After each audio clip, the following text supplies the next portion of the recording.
So let's talk about the downs for a moment. Yes. There was a robust growth in ESG investing, however one defines that, for quite a time. Now this year we're seeing a trail off. Why is that? I think there are a number of factors in there. One big part of it is simply that until now you've been able to have your cake and eat it, because ESG investing has actually generally outperformed non-ESG investing. That's because the oil price has been low and there's been great excitement in putting money into clean energy stocks. Once you have an oil price rocketing higher, you begin to have to make some more painful decisions about whether you're really prepared to forsake money to do ESG. So that's one major part of it. Then there is a broader sense of a reckoning with the attempt to make capitalism kinder. We had a decade or so of people blaming the Milton Friedman idea of shareholder value, that the only legitimate purpose for company managers was to maximize shareholder returns, and that's seen as part of how we've had this very sluggish and hollowed out economy while the stock market has risen. Now that ESG has got as big as it has, people are beginning to ask, is this working either? Is this actually slanting playing fields in ways we don't want? Well, another question besides is it working is what it is. Because different people define it very differently. I mean, now I see people think it's just responsible investing. Yes, I mean, it's developed over the years. Like 30 odd years ago, it was ethical investing, and it was generally, particularly religious groups, excluding things they really didn't like, most obviously alcohol, and even 30 years ago, carbon fuels. Then it moved on to being SRI, socially responsible investing, which made more of an attempt to positively find, quote unquote, good companies to invest in. And ESG is much more of an attempt to industrialize the whole process. But is it a way to make more money, or a way to do more good, or do a little of both? And in doing that, do you do neither? Well, I think Milton Friedman probably might accept ESG funds because it has made a lot of money so far for the people offering the funds.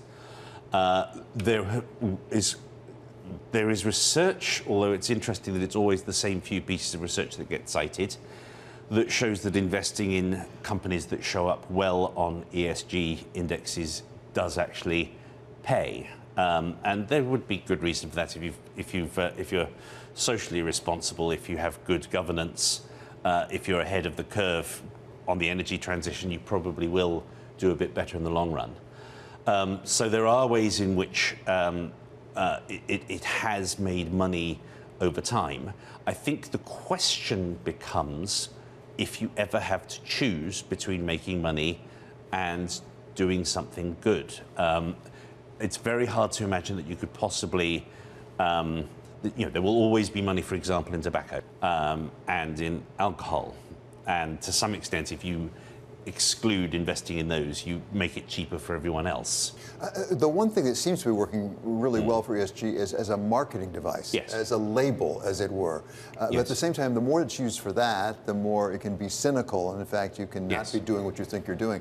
How do we separate out those who are just claiming it from those who are doing it? Well, that is one of the reasons we've got the degree of skepticism and the degree of backlash at the moment. You've seen the head of DWS, very big fund manager, fall on his sword after there was a whistleblower pointing out that they were greenwashing, i.e. that they really weren't trying anything like as hard to ensure that the companies they were investing in were doing green things as they said they did.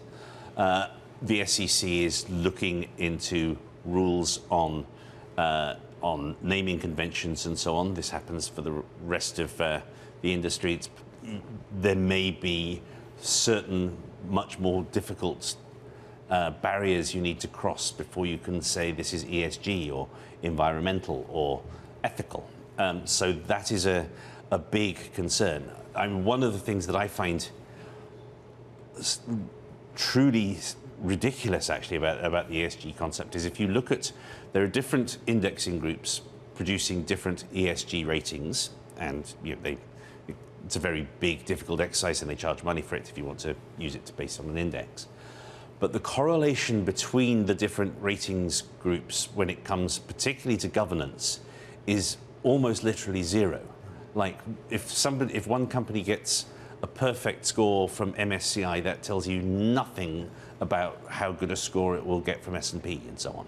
Well, and one of the things I don't understand is if we do have the government be the environmental police, the ESG police, the way Larry Fink is calling for, yes, I think I can understand how they could police reporting on carbon. Yes. Okay, that seems quantifiable. Yes. Do we want the government deciding what's socially responsible or what is good in terms of government? So, by the way, wouldn't it change from government to government depending whether it's to the right or to the left? Yes, it would. I do think that's a very good point. I think environmental, it's a very complicated issue about how we manage the transition. If you try to put too much investing into clean energy before it's ready, you get the issues of that Europe has had in particular of suddenly becoming that much more reliant on natural gas. But yes, the task of quantifying is much more straightforward when it comes to the E.